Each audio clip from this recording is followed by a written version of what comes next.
Hello, salut les amis. Bah écoutez, aujourd'hui je vais vous parler de mon parcours parce que je pense que c'est important quand même que je me présente, au moins que vous sachiez un petit peu à qui vous avez affaire.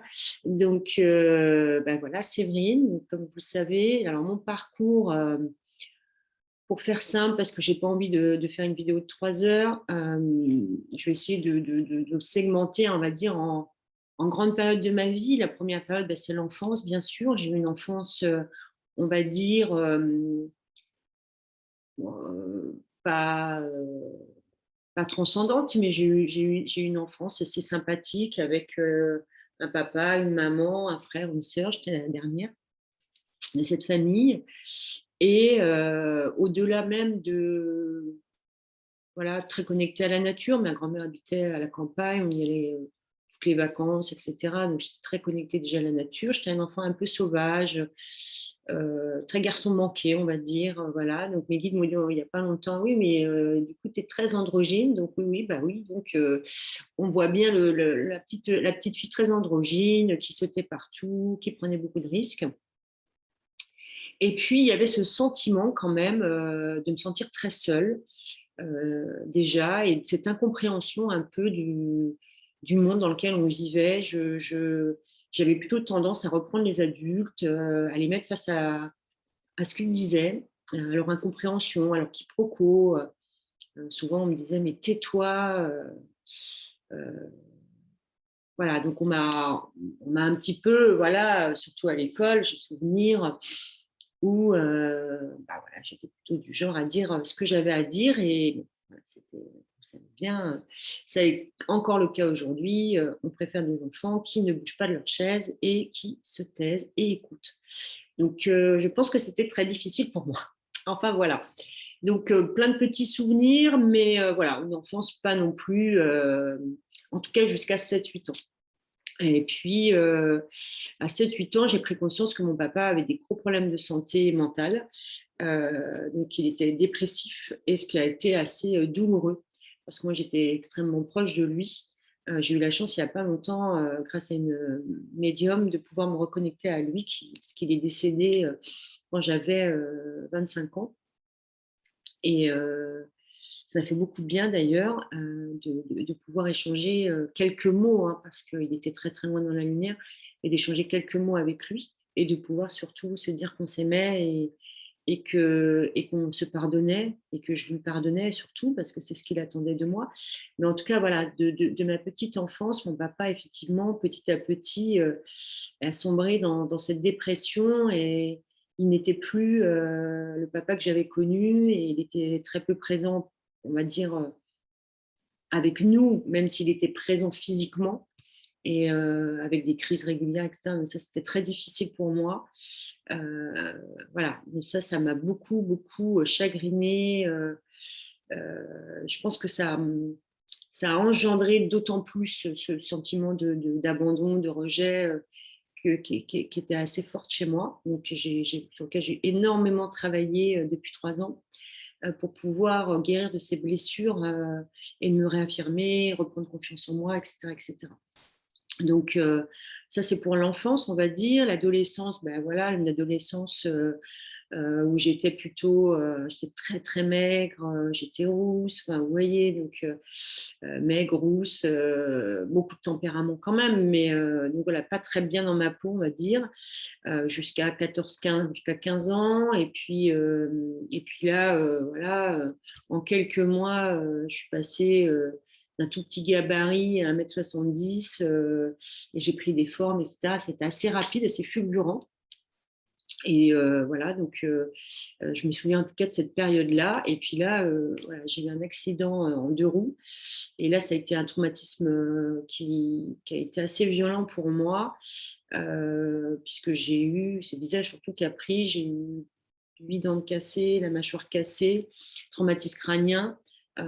Voilà, donc ça m'a beaucoup marqué. C'était en janvier, j'avais 15 ans, c'était très douloureux physiquement, parce que les dents, c'est quelque chose d'assez important. Et là, voilà, les dents, l'identité. Donc, je pense que déjà, j'arrivais pas à affirmer l'identité que j'avais en moi, je sentais effectivement que quelque chose n'allait pas, que quelque chose clochait dans ce système, dans ce monde.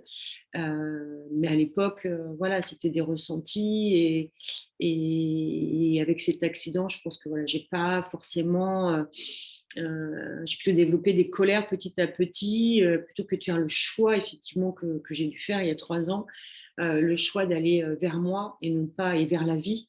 Alors qu'à l'époque, j'ai fait plutôt le choix de la colère, de la rébellion, de la critique, du jugement, etc. etc.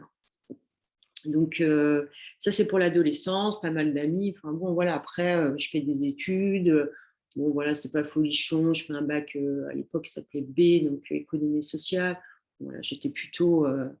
J'avais beaucoup de facilité, mais le système, enfin, voilà, toute cette manière d'apprendre et tout ne me correspondait pas vraiment. J'avais envie de travailler vite, expérimenter, d'apprendre un métier. Enfin, voilà, je ne savais pas trop ce que je voulais faire. Du coup, je fais du commercial, mais ça ne m'a pas du tout plu. Et puis, voilà, après, j'ai eu un premier amoureux, un deuxième amoureux.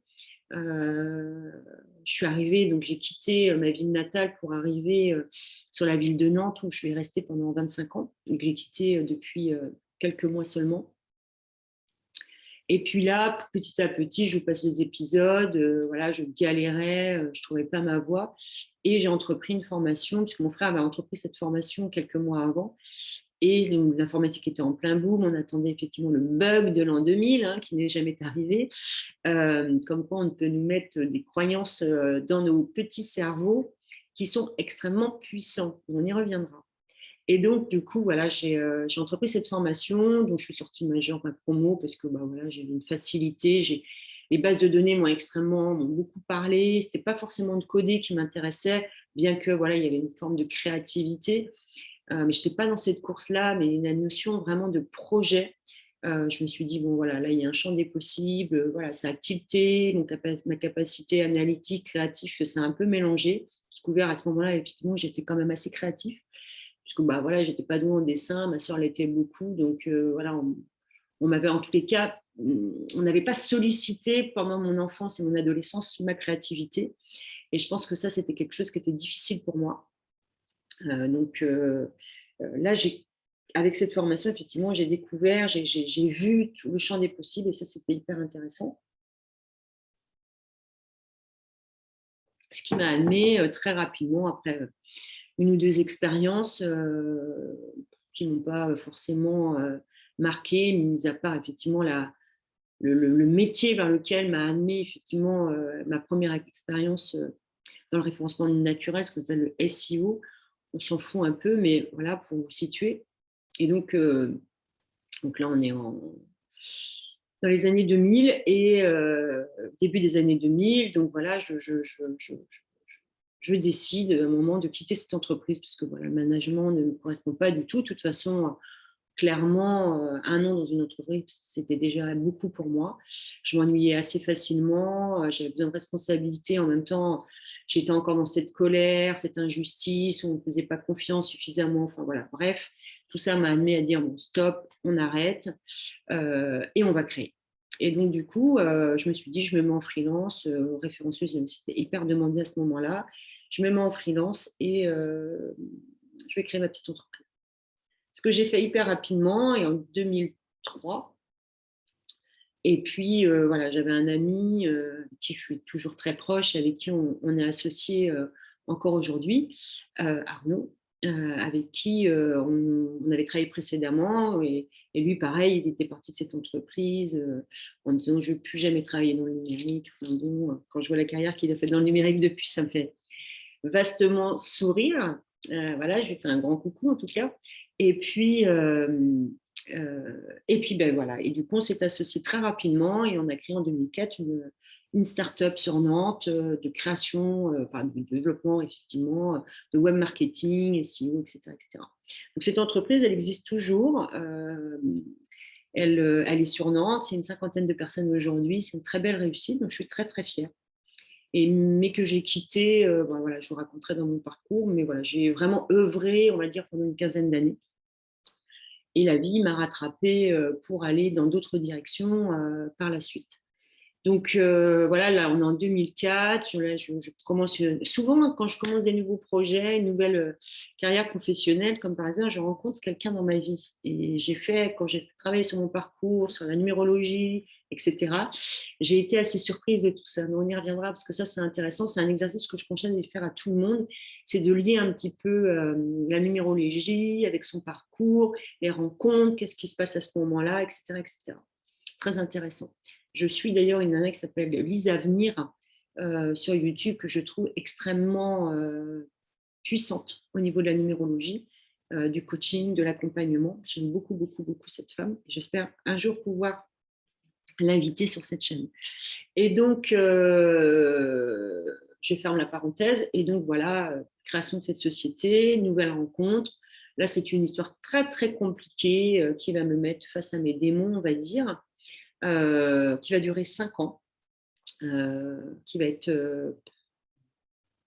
voilà, qui va venir travailler chez moi beaucoup, beaucoup de choses, et je pense beaucoup mon rapport à mon père, et qui va m'amener après à faire une thérapie, alors très courte, hein, j'ai fait 3 séances, qui va m'amener effectivement aussi à pardonner à ma maman. Enfin voilà, donc il y a eu un premier travail à chaque histoire, de toute façon, un mini travail, on va dire, parce que il aurait dû être beaucoup plus profond à ce moment-là, mais voilà, j'étais chef d'entreprise, la boîte marchait bien, je m'éclatais, j'avais une trentaine d'années, tout allait bien.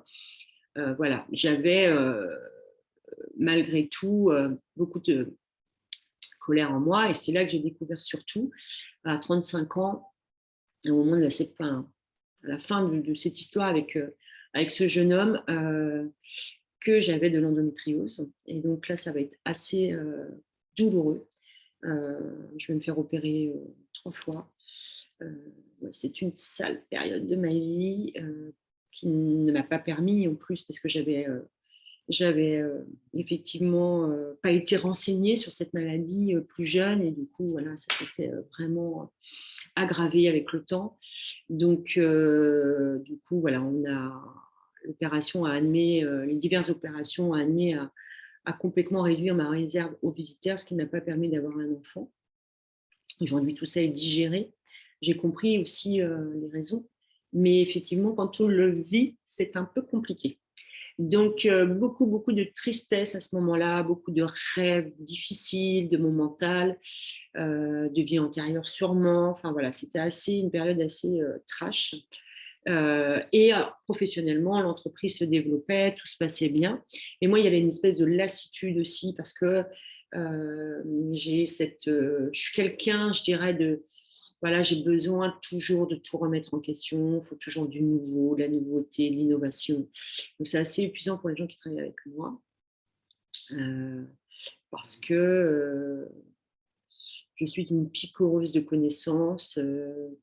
J'ai besoin de matière tout le temps, d'idéation, d'échange. Voilà, c'est mon côté créatif, analyste. Et puis, il y a une super rencontre qui est importante pour moi à cette époque, c'est la rencontre avec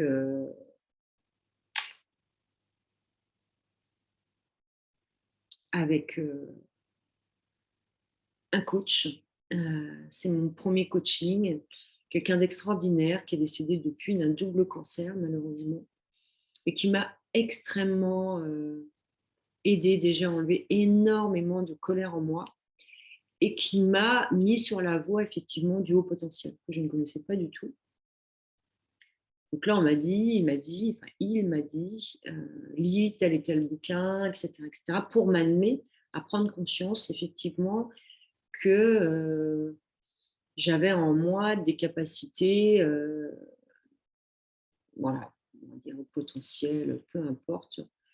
En tout cas, une capacité d'analyse, un cerveau en étoile, qui du coup était compliqué pour moi. Surtout, j'étais une éponge à émotions, je me sentais un peu tout ce que les autres sentaient.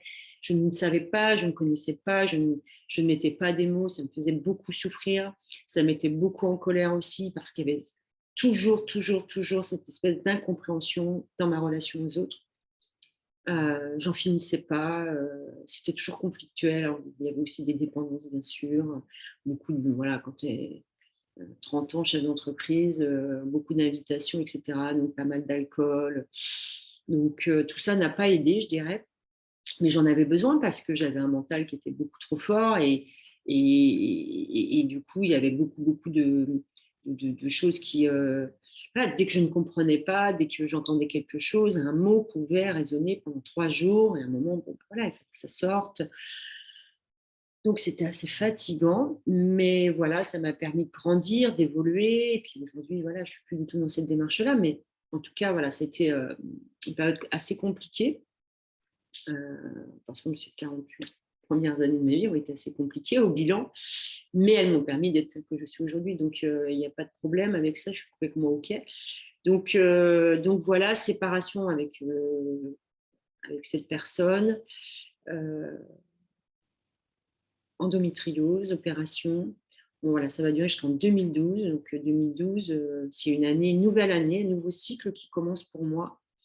Et là, je pars à San Francisco, c'est voilà, avec d'autres collègues, etc., chefs d'entreprise, des institutionnels, etc. Et là, ça m'ouvre vraiment un nouveau champ de créativité pour développer de nouveaux projets professionnels.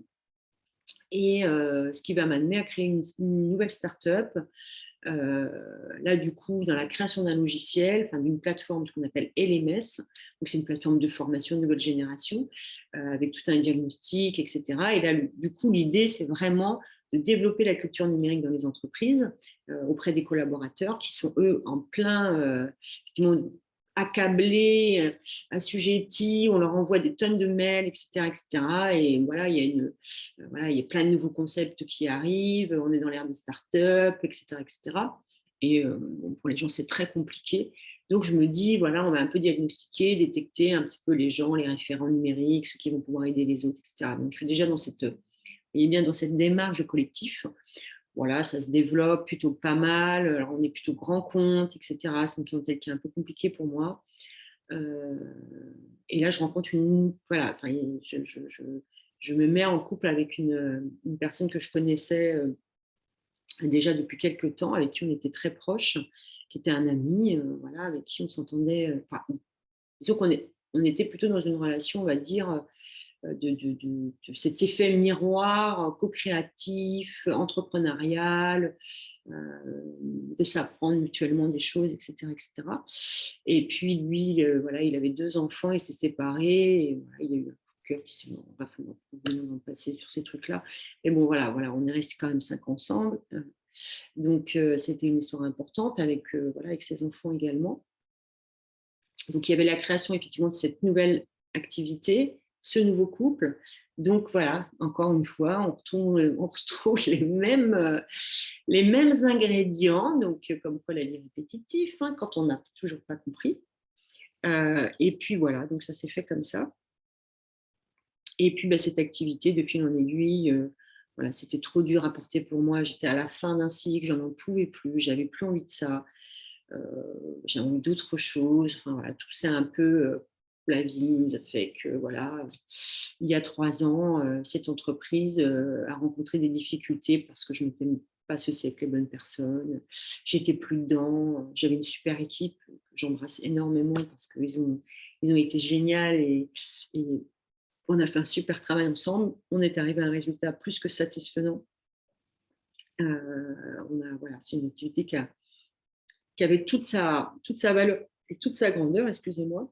Après, il y a encore des choses à évacuer. Et puis, il y avait cette relation, on a acheté une maison en commun, enfin bon, bref. À un moment, je suis partie en vacances, je me souviendrai encore, en 2018.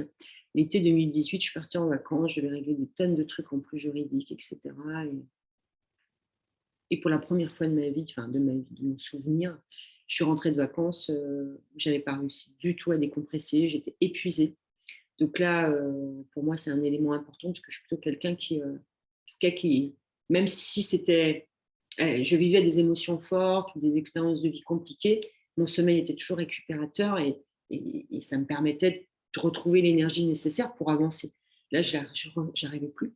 Voilà, j'étais très fatiguée, j'avais des gros problèmes de dos, je perdais mes cheveux. Enfin, bon, bref, vous voyez bien tout ce qui va avec la fatigue intense. Et donc, la burn-out, hein, on va le qualifier comme ça, c'était vraiment une fatigue intellectuelle, créative. Euh, je remettais tout au lendemain, j'arrivais plus à faire face.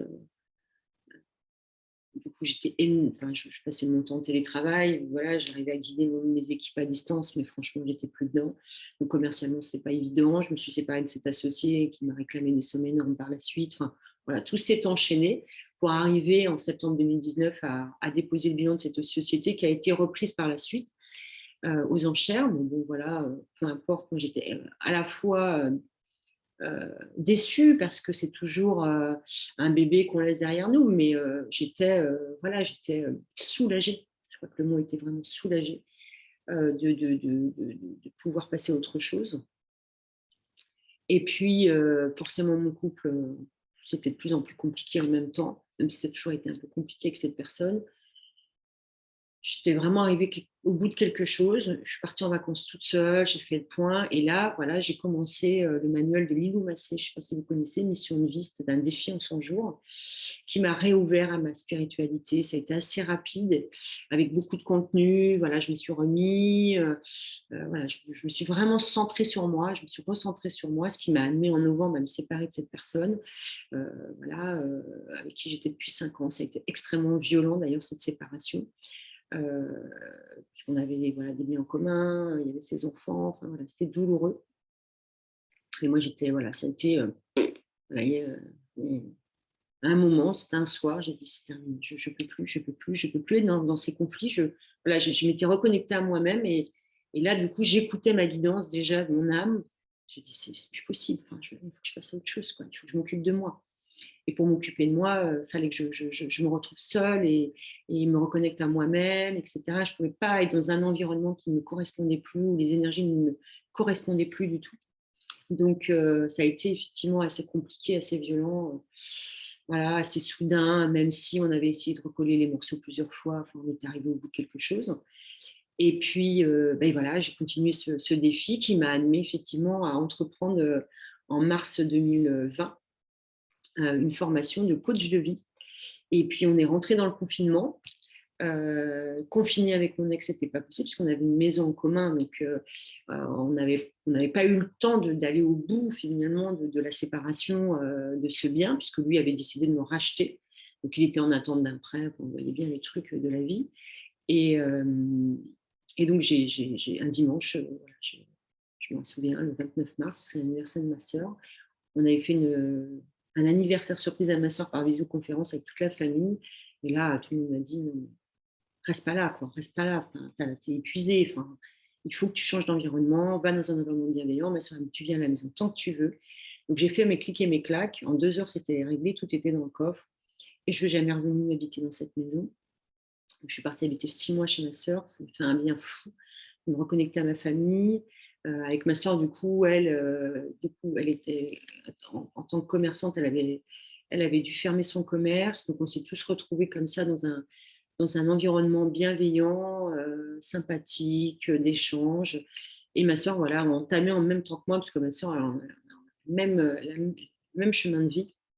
Enfin, on va dire pas chemin dans le sens, je suis 7, elle est 3, mais quand moi je suis en année 1, moi je suis en année 1. Ouais, on était tous les deux en année 9, donc vous voyez bien qu'on était en fin d'un parcours. Et donc, elle a entamé avec moi, effectivement, un chemin de spiritualité également. Donc, c'était super intéressant. Voilà, chacun à sa manière. Ma soeur est plutôt artiste, très dans la communication, commerçante, etc. Donc, c'était super intéressant. Puis, il y avait ma nièce, il y avait des amis qui passaient. Enfin, voilà, c'était très cool.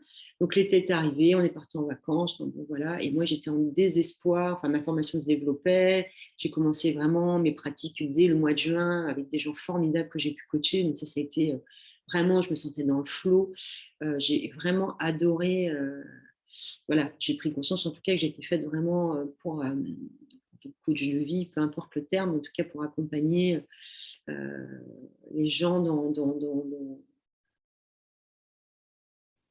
on va dire, pour leur permettre en tout cas d'aller chercher le meilleur d'eux-mêmes, de trouver les réponses en eux. Voilà. Et donc cette formation était hyper intéressante dans les outils qui m'étaient proposés.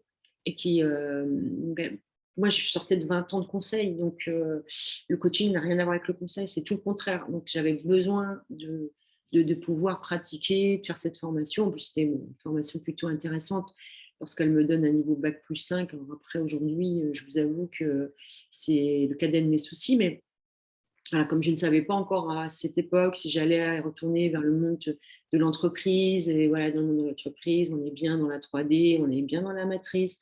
Voilà, les titres sont importants, donc de toute façon. Et puis c'était valorisant, et puis c'était une formation qui me permettait je me suis dit, en allant vraiment sur une formation de ce niveau-là, je vais apprendre plein de choses, et c'est vrai que c'était assez, il y avait un mémoire à faire, voilà, c'était très riche. Donc j'ai entrepris, voilà, je faisais ma formation en télétravail, on va dire, et mes coachings en télétravail, puisque du coup, on ne pouvait plus se voir à cause du confinement.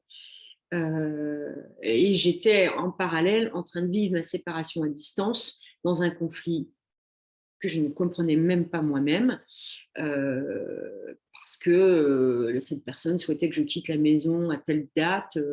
Moi, il fallait que je retrouve un logement. On était en plein confinement. Enfin, un truc assez incompréhensible, encore une fois, assez karmique, on va dire. C'est comme ça que je le traduis aujourd'hui, karmique, ou en tout cas toxique, de comportements qui n'avaient pas d'être, parce que je faisais de mon mieux pour retrouver un logement, et je n'avais pas envie de rester sur Nantes. Je voulais retrouver une maison parce que bah, voilà, j'avais une maison quand on s'est rencontré avec cette personne. Voilà, j'avais ma propre maison que j'avais vendue. On avait racheté une maison en commun. J'étais hors de question que j'aille en appartement. Je ne pouvais pas. J'avais besoin de me retrouver dans un environnement qui me correspondait, mon petit cocon avec de la nature autour de moi. Et donc, j'avais vraiment envie de trouver quelque chose au bord de la mer. Voilà, moi, j'habite, enfin, vous voyez la Loire-Atlantique, voilà, on a quand même matière à. Donc, j'avais fait une recherche qui allait voilà, de la Bretagne sud, on va dire, euh, les alentours, on va dire, de Vannes jusqu'à La Rochelle, en me disant, bon, voilà, je me laisse le maximum parce que je sais qu'on est en plein été, confinement, euh, et qu'il y a beaucoup de saisonniers en ce moment, et que du coup, il y avait très, très peu de biens, quoi. Donc, tout ça a fait que, de fil en aiguille, je suis tombée sur des gens, et là, il n'y a pas de hasard, des gens vraiment super qui m'ont permis de trouver une petite maison, bah, là où je suis aujourd'hui, qui est à Saint-Gilles-Croix-de-Vie, donc en Vendée. Voilà, c'est juste un vrai bonheur. Je suis tombée sur cette annonce en miroir. J'ai appelé, vu ma situation, que je n'ai pas de CDI chez l'entreprise, vous voyez bien. Ils m'ont dit, il n'y a aucun problème, nous, on fonctionne à la confiance, donc venez dimanche, et voilà, vous êtes déjà 6 ou 7, donc venez à dimanche à telle heure, etc. Et voilà. Le feeling, c'est la rencontre a été super, il y a eu un très bon feeling. Ils m'ont rappelé dès le soir, donc c'est vous qu'on a choisi, parce que voilà, on a envie de participer à votre nouveau projet de vie. J'ai trouvé ça assez incroyable, cette synchronicité, tout m'avait mené à ça. Et en plus, Saint-Gilles, c'est une île portuaire qui vit toute l'année, où les alentours sont vraiment incroyables, l'énergie est extrêmement puissante. Il y a la forêt, donc il y avait tous les éléments qui étaient là, et je sais que mon âme m'avait amenée de toute façon à cet endroit, et j'avais patienté, parce que j'ai trouvé cette maison, j'ai eu la validation, elle devait être le 8 août, et j'ai aménagé le 29 ou 28 août. Ça a été assez rapide. Ils m'ont même autorisé à partir avant parce que j'avais quelqu'un de l'autre côté qui me mettait la pression juridique avec son avocat, hein, jusqu'à prendre un avocat, c'est assez compliqué, pour que je quitte cette maison dans les meilleurs délais. Voilà, je m'étais engagée à telle date, je parte à telle date. Voilà, c'était conflictuel jusqu'au bout. Et puis voilà, j'en suis là en septembre. J'arrive ici, nouvelle vie, plein de nouvelles envies, mais je suis extrêmement fatiguée. Je suis au bout du bout. Voilà, et la maison ne va se vendre qu'au mois d'octobre. On va trouver un accord définitif qu'au mois d'octobre. Terminable. Voilà, il me met des conditions juste insurmontables. Comme quoi, des fois, il y a des liens qui sont d'une puissance incroyable pour nous mettre dans des situations douloureuses et de grande tristesse. Mais voilà, j'ai tenu le coup. Je me suis dit, bon, on va passer à autre chose.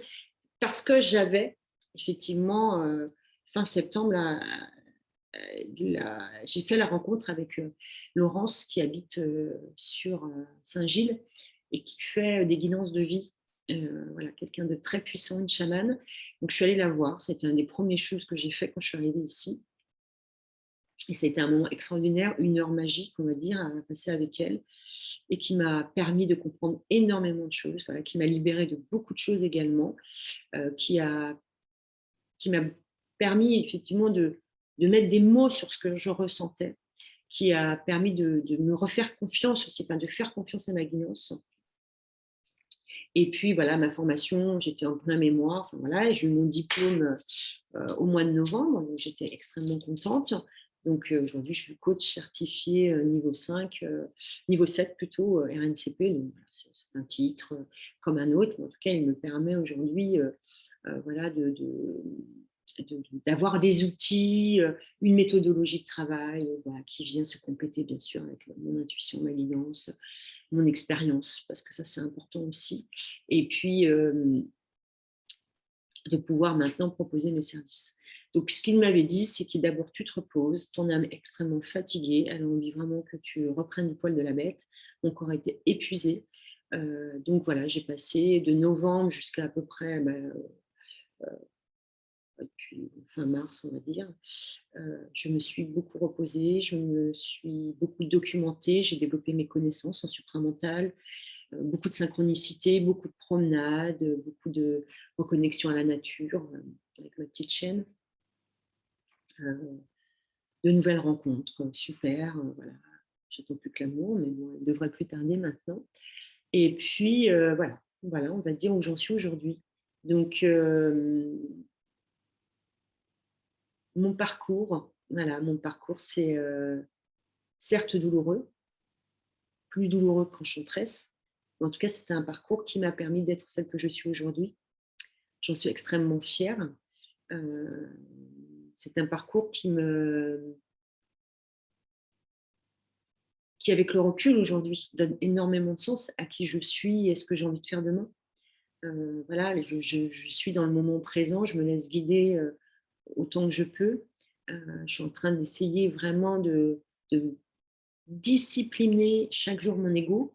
Je le dorlote beaucoup aussi, parce que je veux qu'il se connecte à mon esprit et à mon âme, et qu'il y ait vraiment cette synergie entre les trois pour être vraiment aligné avec qui je suis.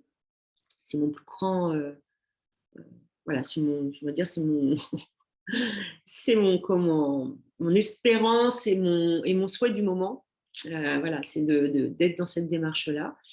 Et puis voilà. Et puis ça m'a amené naturellement à créer cette chaîne que j'avais en tête depuis quelques mois déjà, puisque j'avais mon auto-coaching avec une de mes collègues de formation, elle m'avait déjà coaché sur cette thématique-là, parce que voilà, j'avais encore beaucoup de choses à évacuer, à décristalliser, des mémoires en moi, reprendre ma confiance et être à l'aise. Et puis surtout, je savais que le sujet, la ligne éditoriale de cette chaîne, elle n'était pas encore là, elle n'était pas arrivée à moi. Donc voilà, j'avais besoin de ce temps, j'avais besoin de ce temps pour moi, pour me reconnecter à Gaïa, à la terre, à la nature, à mon moi supérieur. Là, ça arrive progressivement, ma guidance se développe progressivement. J'ai commencé par l'écriture automatique, comme beaucoup de gens, avec des messages assez magnifiques. Et voilà, ça se fait petit à petit. Alors, donc, j'utilise pas mal de supports, vous verrez. Voilà, j'ai 77, j'ai le message des anges, le rappel des lumières. Voilà, j'aime beaucoup. En ce moment, ça va être. Voilà, je suis en train de développer aussi ma connexion aux arbres, parce que voilà, ça m'a été demandé par mes guides. Donc voilà, plein de choses comme ça, plein de supports qui m'intéressent. Comme je vous disais tout à l'heure, enfin dans l'autre vidéo, excusez-moi, du coup je les ai enchaînés pour bien scinder aussi les éléments. Voilà, plein de choses qui vont se passer maintenant dans ma. Voilà, c'est pour moi une nouvelle vie, une renaissance, d'où Saint-Gilles croit de vivre, croire en la vie. C'est ce qu'ils m'ont dit quand je suis arrivée ici. Et puis, il y a plein de projets. J'ai plein de projets dont un tiers-lieu. Mais voilà, il faut laisser le temps au temps. Je ne sais pas s'il verra un jour le jour, mais peu importe. Je me laisse guider. Je n'ai pas d'attente particulière, sauf bien sûr voilà, de rester dans mon authenticité, d'être celle que je suis, de m'assumer. Du coup, je me suis teint en rousse hier. Donc, quoi, ça y est. Et c'est marrant parce qu'il y a eu une synchronicité avec le fait qu'apparemment, ça y est, la libération, les libérations et les mémoires cristallisées qui étaient liées au fait que les sorcières devaient être brûlées, devaient être tuées, etc. Donc, voilà, la période de l'Inquisition, tout ça a été nettoyé, purifié. Donc aujourd'hui, je pense que beaucoup de femmes, beaucoup d'hommes, médecins, médecines, chamans, vont être libérés et retrouver leur pouvoir, on va dire, de guérison.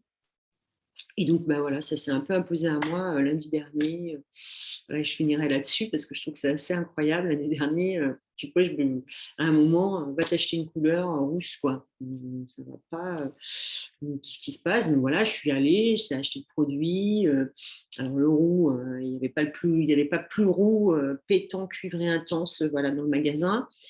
Faire une couleur, changement de couleur, même pas chez le coiffeur. Enfin bon, voilà, je sais pas. Bon, il fallait que j'aille acheter ça. Je suis rentrée ici. Bon, forcément, le mental s'est mis en route, l'ego s'est mis en route. Mais ça va être hyper. Voilà, plein de raisons qui faisaient que, ben non, il ne faut pas faire ça, il ne faut pas faire ça, il ne faut pas faire ça. Donc, j'ai pris un peu de temps pour. Voilà. Après, il y a eu plein de choses qui se sont enchaînées dans ma semaine qui ont fait que j'y pensais par moment. Puis voilà. Et samedi soir, voilà, c'est revenu un peu en boomerang. Et donc là, j'ai dit à mon âme, voilà, apporte-moi une réponse demain matin pour me dire qu'est-ce que c'est que cette histoire de couleur, quoi. Et là, j'ai eu effectivement ce guide sur une chaîne YouTube qui parlait de ça. Et je me suis dit, ok, sorcière, voilà, on est en plus dans la nouvelle lune du bélier, donc le feu, couleur de feu. Enfin, je me suis dit, ok, j'ai compris. Donc c'était aussi pour moi de me reconnecter à la sorcière qui est en moi, d'où cette couleur qui était la couleur que je portais quand j'avais 20 ans, que j'avais peur de rien. Voilà. Et donc je pense que voilà, il y a une espèce de synergie qui s'est faite. Je me sens hyper à l'aise. Voilà, je suis vraiment moi. J'en pouvais plus d'espèces de couleurs qui n'avaient pas de couleur. Je sais pas, je me voyais en tout cas terne. J'avais pas envie, j'avais plus envie d'être terne, j'avais envie d'être lumineuse. Donc je pense que tout ça, il contribue. Voilà, ça me fait rire parce que bon, je suis guidée en même temps et donc je me dis, bon, ok, je comprends complètement pourquoi je me suis coupé les cheveux aussi toute seule. Enfin, bon. Voilà, je me laisse complètement guider, donc comme quoi il faut se faire plaisir avant tout. Donc voilà mon petit parcours. Hein, il y aurait tellement de choses à ajouter, mais bon, voilà, déjà, on est je ne sais pas, mais à 40 minutes. Je pense que déjà, c'est suffisant. Voilà. Merci, merci, merci pour votre écoute. Je vous embrasse tous. Plein de bisous. À très bientôt sur la chaîne Inspiration Lumineuse. Petit pouce, on partage et on s'abonne. Bisous, bye bye.